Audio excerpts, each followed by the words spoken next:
You are performing this repair at your own risk. We cannot be held responsible for any injuries or damages done to your device while attempting a repair. In this tutorial, we'll be demonstrating how to replace the headphone jack on an iPod Video 5th generation. This particular model is a 30 gig. The video comes in 60 and 80 gig capacities as well, and the process is identical. However, it is a different size part. So please be sure to order the correct part if you're looking to do this repair. This repair will solve the issue of music playing out of just one of the two earbuds. If music is not playing out of either earbud, chances are the issue is with the logic board, a common issue with the 5th generation model, and replacing the headphone jack will not solve your problem. Now here's a look at the part. This part is available on our website, gadgetmenders.com. We also offer a full line of parts for other models, as well as service. So if this is something you don't feel comfortable doing on your own, feel free to send it in for repair. You'll need a case opener tool, a small Phillips screwdriver, as well as a small flathead screwdriver in order to complete this repair. To go ahead and get started, we're going to apply a slight pressure on the back center in order to allow the back casing to come slightly away from the front, allowing us to wedge our tool in there. We'll slide our case opener tool along one half of the iPod, releasing the clips. And this will allow us to remove the back casing from the front. Now be careful, because there is a battery cable still attached near the bottom. So I'll zoom in for you, because this is an extremely important part. This is where a lot of people will damage their iPod beyond repair. You don't want to remove this entire port. You just want to gently lift up on the brown clip, which will sit in place. It just releases the tension between the battery cable, allowing you to slip it out of place. You don't want to remove the port completely, because you could damage your iPod beyond repair.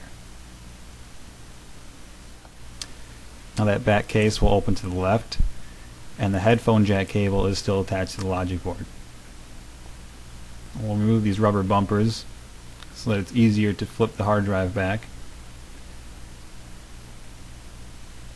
And now we'll again zoom in, because we have another clip to undo that's holding the headphone jack and hold switch cable in place.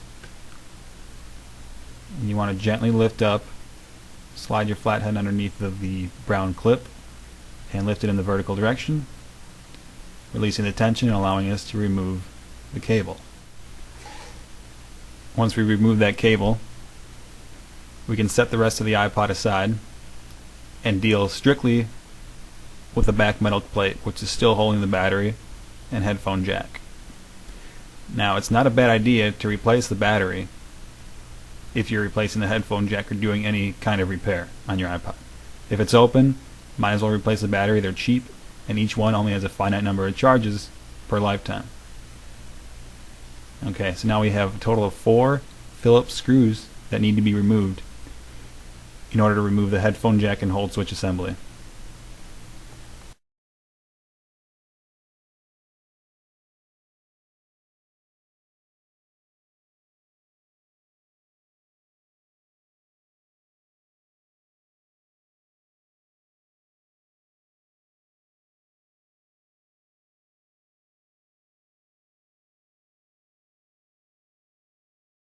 With these screws removed, we can go ahead and remove the headphone jack and hold switch cable. We'll grab our new one.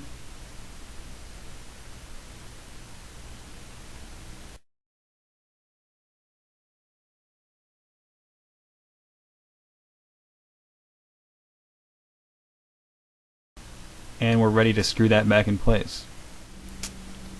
Once all the screws are intact, we can take our battery, reinsert the battery. You want the cable facing up as shown here. And now we're ready to plug the headphone jack and hold switch assembly back into the logic board. We'll get a close-up on that.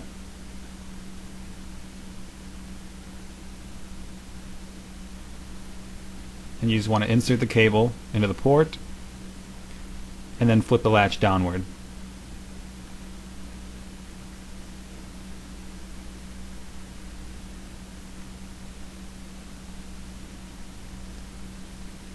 Next, We're going to go ahead and put the hard drive back in place, just flipping it back and making sure it's tucked in properly. We'll take our rubber bumpers and put those back in place.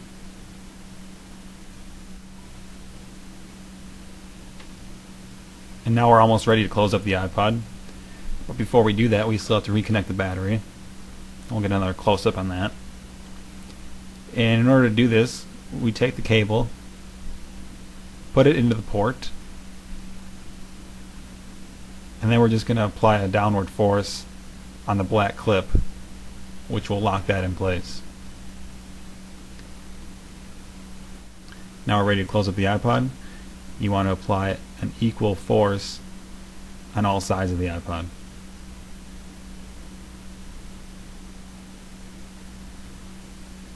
And our repair is complete. iPod looks good. We'll power it on. If you have any questions, feel free to comment or contact us through our website, gadgetmenders.com, where you'll also find a full line of parts and toolkits for the iPod, iPhone, iPad, and Zune. Thanks for watching.